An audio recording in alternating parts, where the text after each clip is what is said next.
आज जो हम डिस्कस करेंगे वो बहुत ही ज़्यादा सेंसिटिव है because I have to choose words carefully, इसीलिए वीडियो 10 दिन लेट है। डिस्कस करते हैं कि रजब भट्ट की इन यूट्यूबर से ज़ाती दुश्मनी है या सिर्फ व्यूज़ का खेल है। देखते हैं कि इस कंट्रोवर्सी का स्टार्ट कब हुआ और क्या उज़मा इन सब की पार्टनर है। क्या इस मदरसे वाली बाजी को 15,000 रुपए दिए गए हैं रजब भट्ट के खिलाफ बोलने के लिए? मदरसा के 6 लाख रजब ने या इस मदरसे वाली बाजी ने खाए हैं? आखिर ये नंबर किसका लीक हुआ है? और सबसे अहम बात कि इन सब ने काले जोड़े पहन के ही क्यों अपना इंटरव्यू दिया है? आखिरकार इतने ज्यादा व्यूज लेने के बाद ये सारे चुप क्यों हो गए हैं? ध्यान से अगर देखा और सोचा जाए तो इन सब की ज़ाती दुश्मनी नहीं है बल्कि ये क्रिएट की गई है। इस कंट्रोवर्सी का आगाज तब होता है जब उज़मा रजब भट्ट के घर गई और जब ये डिजिटल प्लस का एंकर उज़मा को इंटरव्यू के लिए अप्रोच करता है। उज़मा का भी यूट्यूब पे स्ट्रॉन्ग उज़मा के नाम से एक चैनल है जिसपे ये इंटरव्यूज करती हैं, इसीलिए ये अपना इंटरव्यू देने के लिए बहुत जल्दी राजी हो गई और रजब भट्ट पे इन्होंने बहुत गलत एलिगेशंस लगाए कि रजब भट्ट तो औरतों की इज्जत नहीं करता। मेरी आंखों में आंसू थे वापसी के टाइम। मुझे जाना चाहिए था कि जब इंसान अमीर होता है तो वो इतना एटीट्यूड उसके अंदर आ जाता है। किस बात का एटीट्यूड? इस वक्त तो रजब भट्ट ने इस पे कोई रिप्लाई नहीं दिया, लेकिन ये मदरसा वाली बाजी ने जब इस पे एलिगेशंस लगाए तो इन्होंने उज़मा को अपने साथ शामिल कर लिया। उज़मा को मैं कॉल कर रहा हूँ कोई 2 मिनट टाइम है अभी आपके पास? जी बोले, खैरियत? एक क्लिप अभी आपने भी रजब भट्ट का देखा है, आपको किसी ने भेजा भी होगा और आप डिस्कस भी कर रही थी इस पे कि मैं अभी आउट ऑफ सिटी हूँ। क्लिप देखा आपने रजब भट्ट का? जी मैं आउट ऑफ सिटी आई हुई हूँ। मैंने परसों शाम को आना, मैंने देखा, देख के मेरा खून खोल गया कि ये क्या बदतमीजी है। एक तो आपने ये क्लिप मेरा देखा होगा, ये कह रहा है इस बंदे पे लानत है, इसने 15,000 रुपये बाजी को देके स्क्रिप्टेड प्रोग्राम किया है। वो बाजी सबसे पहले मेरे पास आई थी। इन सारी कंट्रोवर्सीज से तंग आके रजब भट्ट ने एक दिन इंस्टाग्राम पे लाइव आके इन सब सवालों का जवाब दे दिया और उस पे जो फेक एलिगेशन लगे हैं उनके बारे में भी बताया। वो आई आके उन्होंने कहा कि भाई मैंने ना आपका इंटरव्यू करना है। अच्छा, उन औरतों का इंटरव्यू कोई लेना देना नहीं है, उन औरतों का बहाना होता है, ठीक है। इंटरव्यू लेना है कि जी व्यूज आएंगे, रजब का और अम्मा का इंटरव्यू करेंगे, व्यूज आएंगे तो पैसे आएंगे। मैंने उनको शॉर्ट आउट दिया, उन्होंने कहा जी आप मुझे कैसे मिलेंगे दोबारा? मैंने कहा जी यहाँ मिलूंगा जैसे अभी मिला हूँ, क्योंकि ये मेरा घर है। इस बात को भी उन्होंने डबल मीनिंग में ले लिया कि जी अमीर हो गए हैं तो इतना क्या जरूर आ गया। अच्छा, मैं क्या कहता कि जी मैं आपको किसी कैफे में डेट पे मिलूंगा, ऐसे कहना सी ना, जैसे अभी मिला हूं वैसे फिर मिलूंगा दोबारा। ये मेरा घर है, आपको मेरे घर का पता लग गया, मतलब आपको मेरा पता लग गया। उन्होंने क्या किया, अपना व्लॉग कंप्लीट किया। अपना व्लॉग कंप्लीट करते हुए उन्होंने घर जाकर कहा कि जी वो लोग बड़े अच्छे से मिले हैं और रजब भाई ने कहा है मुहर्रम सफर के बाद मुझे टाइम देंगे। अब 2 से 3 हफ्ते गुजरते हैं इस बात को, उनको ख्याल आता है कि जी नहीं, मैं तो सही से फेमस नहीं हुई। उन्होंने 2-3 जगह पे इंटरव्यू दे दिए। वो मैडम का नाम है जी स्ट्रॉन्ग उज़मा है कि मैं वहां से जब निकली हूं तो मेरा दिल फट रहा था, मैं तो रो रही थी कि मैं यहाँ पर क्यों गई। नहीं, मुझे तो दुआएं देती निकली, खुश निकली यहाँ से। वो आपको दुआएं देती निकली है, मेरा माथा तुम पे निकली है, ठीक है। अच्छा, आपका बहुत अच्छा लगा। कहती है मैं सारे रास्ते रोती रही। अगर आप रोते रहे थे तो आप व्लॉग ही अपलोड ना करते, आपने मेरा व्लॉग क्यों अपलोड किया? ऑन दी अदर हैंड जब उज़मा ने ये इंटरव्यू पोस्ट किया 1 महीना पहले तो रजब फैमिली के मेंबर्स ने इस एंकर को और उज़मा को बहुत ज्यादा हेट दिया, जिसपे इस उज़मा बाजी ने 3 और वीडियोस डाल के व्यूज की खातिर अपनी खुन्नस पूरी कर ही ली। खत्म, bye bye, tata, goodbye, गया। स्ट्रॉन्ग उज़मा का तो दिल भर गया था, व्यूज ले लिए थे उसने, लेकिन इस डिजिटल प्लस के अभी भी व्यूज इतने नहीं आए थे जब इसने इस मदरसे वाले बाजी का लिया इंटरव्यू। बाजी सबसे पहले मेरे पास आई थी। मुझे 7 महीने पहले वो मेरे पास आई थी और उन्होंने आके कहा था कि इस तरह से ना, मैंने इनको अपने घर के मदरसे की वीडियो बनाने को कहा था। अब इस मदरसे वाले बाजी से रजब भट्ट ने प्रॉमिस किया था कि उसे मदरसा बना के देगा, लेकिन इस डिजिटल प्लस के इतने ज्यादा व्यूज नहीं आए थे और इसका इंटरव्यू वायरल नहीं गया था, तो इसीलिए इसने मुदस्सिर की बातों से कहा कि अब तुम मेरा व्यूज के लिए इंटरव्यू करो। जी सबसे पहले वो प्रोग्राम आपने किया और मुझे आपने बताया मुदस्सिर भाई ये एक माँ जी हैं, और जी फिर इनकी कोशिश रंग लाई और मुदस्सिर का ये इंटरव्यू वायरल हो जाता है, जिसके बारे में रजब भट्ट ने भी बताया और इस गंदी सी शक्ल वाले पे लानत भेजी। बीबी है जी, और ये बंदा है जो उसका इंटरव्यू ले रहा है। ये बीबी आप लोगों को याद है ना? भाई साहब जी, ये वही हिजाब है और ये बंदा है, चेक करो जरा इसकी शक्ल पे लान पड़ी हुई है। 15,000 का देके उसका इंटरव्यू किया इसने, देखो जरा। फिर जी दोस्तों एक और चैनल है डिजिटल रंग, इसने भी व्यूज की खातिर इस मदरसे वाली बाजी का इंटरव्यू किया। ये इंटरव्यू सिर्फ अपनी बात को ऑथेंटिक बनाने के लिए करते हैं क्योंकि ये सब के सब एक दूसरे से मिले हुए हैं, और जब ये अपने मिशन में कामयाब हो गए, रजब भट्ट से पूरा का पूरा रिस्पॉन्स आ गया, तो फिर इन्होंने व्यूज की खातिर उसके बारे में मुख्तलिफ वीडियोस बनाना शुरू कर उनके बच्चे थे, निकाब उन्होंने किया हुआ। उन्होंने कहा जी मैंने मदरसा बनाना है, मुझे आपकी हेल्प की जरूरत है। मैंने कहा आप मैं कैसे हेल्प कर सकता हूँ, बताएं हुक्म करें। मैं व्लॉग अपना कर रहा था, मैंने उनको व्लॉग में लिया, आप लोगों ने व्लॉग देखा। मैंने कहा कि जी हमारी बहन आई है, इन्होंने कहा जी ये मदरसा बनाना चाहती है, इनका जो घर है वो ग्रे स्ट्रक्चर रेडी है 3 मंजिला। अब ये चाह रही है कि जी ग्राउंड फ्लोर उसका रेडी करवा दें ताकि ये वहां पर मदरसा बना सके। मैंने सलमान का अकाउंट आप लोगों को बताया और कहा कि जी यहाँ पर जो आप लोग कंट्रीब्यूट करना चाहें कर सकते हैं। 50,000 रुपया मैंने और गजल ने ऑलरेडी बीच में डाल दिया। आप लोगों ने कुछ डाले पैसे, 5-6 लाख रुपया आपकी तरफ से आया, टोटल हो गया 6 लाख रुपया। मैं उनका घर विजिट किया, मैंने कहा जी ठीक है हाँ काम तो होने वाला है।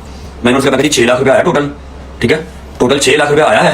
मैं आपको अपने आप का जो बंदा है ना जिसने सारा लेबर वाला काम करना है, ठेकेदार, उन्होंने कहा हमारा अपना ठेकेदार है जिसने घर बनाया, मैं उसको भेज दें, मैं उसको पैसे देता रहूंगा और काम चलता रहे। ये देखेंगे ये क्या लिखा हुआ है, मदरसा सबसे पहले दिया 1000 रुपया, ठीक है, किस लिए दिया था? सेफ्टी गिल्स के लिए, ठीक है। उसके बाद दिया 1 लाख रुपया, फिर दिया 52,000 रुपया 52, फिर दिया 70,000, फिर दिया 65,000। और हर बार कौन लेके गया? इनका बेटा, अल्हम्दुलिल्लाह बड़ा बेटा इसका, मेरे घर के करीब इसका घर था। जब टोटल पैसे चले गए सिर्फ टोटल कितने चले गए? 4 लाख से ऊपर चले गए। 152, 100 कंप्लीट, 24, 25, 70,000 और 65,000, 4 लाख 5, 4 लाख 10,000 रुपए को चला गया ना। तो मैंने ना ऐसे ही मेरे दिमाग में आया, मैंने कहा यार गाड़ी स्टार्ट कर, आगरा देखते हैं मदरसे का काम कितना हो गया, ठीक है। हम गए वहां पर मदरसे का काम देखने, दिन दिहाड़े का टाइम था, ये हमें मिले, मैंने देखा दरवाजे लग गए, सेफ्टी ग्रिल्स लग गई, पेंट हो रहा था, उसके अलावा बिजली का काम हो रहा था, ठीक है। और मतलब 2 नीचे टाइलें छाने वाला काम हो रहा था। जो ग्राउंड फ्लोर था, ग्राउंड फ्लोर वो ऑलमोस्ट रेडी होने के करीब इतना था। हो गया था कि बच्चों को बिठा इतना हो चुका था कि आप लेडीज को बिठा के कुरान पाक स्टार्ट करवा सकती थी, क्योंकि मुझे तो कहा भी ये गया था ना, मैंने लड़कियों को कुरान पाक पढ़ाना है। फर्स्ट फ्लोर के ऊपर मैंने उनको रिहाइश देनी है, जो बाहर से आया करेंगे वो यहाँ पर रहे, और ग्राउंड फ्लोर पर मैंने कुरान पाक पढ़ाना, मदरसा बनाना है।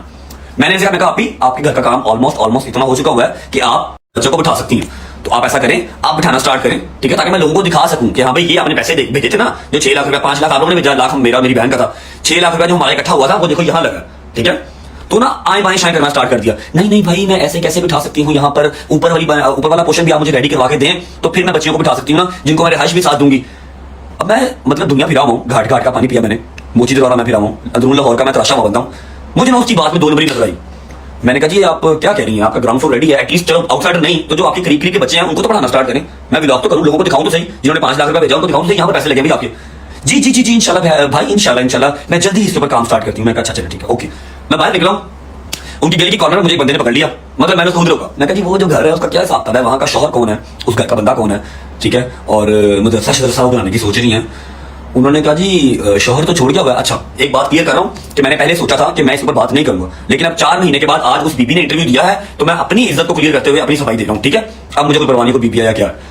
उसने मुझे बंदे ने बताया कि जी इसका शौहर तो छोड़ गया हुआ है, ये तो फ्रॉडन है। मैं कहा जी फ्रॉडन है मतलब? कहता है ये जो ठेकेदार है और ये जो बीबी है इन्होंने मिलकर ये घर जो छता, ठीक है, बंदा इसका इसी वजह से इसको छोड़ गया हुआ है। और केड़ा मदरसा एहतियाब में कभी नमाज पढ़ती नहीं देखी। मैंने कहा मैंने इसको पैसे देना बंद कर दिया, 4 लाख दे दिया, 4 लाख से ऊपर ही 1.5-2 लाख रुपया बकाया इसका, जो कि अलग ही अकाउंट में सलमान के पास, मैंने इसको पैसे को नहीं किया। मैंने क्या किया, वो 2 बच्चियों की शादी थी, मैंने वहां पर फ्रिज, ओवन और LCD भिजवा दी। और ये बंदा जो उसका इंटरव्यू ले रहा है, ये बीबी आप लोगों को याद है ना? भाई साहब जी ये वही हिजाब है, और ये बंदा है, चेक करो जरा इसकी शक्ल पे लान पड़ी हुई है।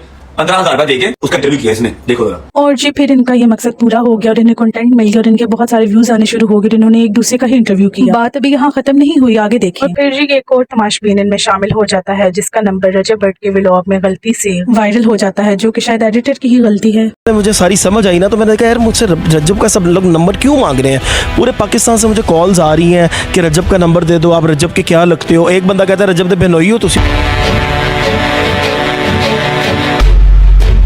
कि वो डैशबोर्ड पे या पता नहीं नीचे कहीं पे ना कोई मोबाइल पड़ा हुआ था। अब वो व्लॉग ऐसे कर रहा है जनाब, पीछे मोबाइल नज़र आ रहा है और पीछे मेरा नंबर चल रहा है, मेरी कॉल जा रही है। तो मुझे 2 दिन कॉल्स आती रही इस बंदे से। मैंने कहा मैं कर ये री एडिट करवाओ। यार आप लोग मुझे एक बात बताएं कि रजब भट्ट तो एक फेमस यूट्यूबर है, उनसे तो ऐसी गलतियां हो सकती हैं, लेकिन आप लोग तो प्रोफेशनल्स हैं ना, ये जैज़ कैश के स्पेलिंग तो ठीक लिख ले। अगर ये लोग अपने आप को सोशल एक्टिविस्ट कहते हैं तो पाकिस्तान में इतने ज्यादा मसाइल हैं, उन पे ये बात नहीं करते और ये हाथ धो के रजब भट्ट के पीछे पड़ गए हैं। ये सिर्फ व्यूज के लिए रजब भट्ट के पीछे पड़े हुए हैं। इसका जवाब आप मुझे कमेंट में। और दोस्तों सबसे इम्पोर्टेंट बात, जब भी ये लोग इंटरव्यूज करते हैं तो ये काले कपड़े पहन के बैठ जाते हैं। उसकी वजह ये है कि रजब भट्ट जो है वो शिया हैं और इनकी यूट्यूब पे फैन फॉलोइंग शिया है। ये लोग रजब भट्ट के फैन से सिंपैथी गेन करने के लिए काले कपड़े पहन के बैठ जाते हैं। अब आ जाते हैं जी इस मदरसे वाली बाजी पे। आपको एक एक डिटेल बताऊंगी कि इसने ये पैसे आखिर कहाँ पे लगाए। ये मदरसे वाली बाजी रजब भट्ट पे इल्जाम लगाती है कि 6 लाख डोनेशन में से सिर्फ इसे 2.5 लाख रुपए ही रजब ने दिए। और अगर इसके इस इंटरव्यू से पहले इसका इंटरव्यू सुने तो इसमें इसने बताया है कि 2.5 लाख से अलग ठेकेदार को रजब भट्ट ने पैसे दिए। और इस मदरसे वाली बाजी के तमाम इंटरव्यू से पता चल रहा है कि ये झूठ बोल रही है। पैसे रजब भट्ट साहब ने लगाए, सबूत है मेरे पास, 265 मेरे पास लग गया, चीजें नीचे उसकी मजदूरी है ठेकेदार की। और यहाँ ये बताती है कि इसने खुद जाकर ठेकेदार को ढूंढा। मैं लेबर अकेली औरत कहाँ से ढूंढूं। खैर हम लोगों ने कोशिश की, एक ठेकेदार ढूंढा और उनको लेकर सुबह 10 बजे का टाइम दिया। हम 10 बजे मेरा बेटा लेके उनको वहाँ चला गया। और जी रजब भट्ट की इस वीडियो के बाद ये जी बोलती है कि ठेकेदार इसका बंदा है। आपने एक बापर्दा औरत के ऊपर ये तोहमत लगा दी कि वो फ्रॉडन है और ठेकेदार के साथ मिलकर वो काम कर रही है। वो ठेकेदार ही मेरा शौहर है। क्यों? क्योंकि मैं अपने घर में किसी नामहरम को बर्दाश्त ही नहीं कर सकती कि वो मेरे घर। लो जी, इसका पहला झूठ तो यहाँ से ही पकड़ा जाता है कि ये ठेकेदार इसका शोहर ही है जिसने पैसे खाए। दूसरा ये कि इसे ठेकेदार ढूंढने की जरूरत नहीं थी, वो तो इसका शोहर था। और अगर बीवी तुम्हारा शोहर जिंदा है तो तुम नाम महरम के घर लेने क्या गई थी, अपने शोहर को भेज देती। अगर बाजी तुम इतनी ज्यादा बापर्दा हो तो कि जितने भी इंटरव्यूज करने के लिए तुम्हारे घर आए थे ये तो नाम महरम है। और जिस शोहर की तुम बात करती हो वो तो अभी तक सामने ही नहीं आया। यहाँ से पता चलता है कि इसने दीन का सहारा लेके इन सबको बेवकूफ बनाया। तो हर वीडियो में इसने नंबर लगवा दिए अपने ठेकेदार शोहर का और अपना डोनेशंस के लिए। और रजब भट्ट पे ये इल्जाम लगाती है और लोगों से सिंपैथी भी गेन कर ली।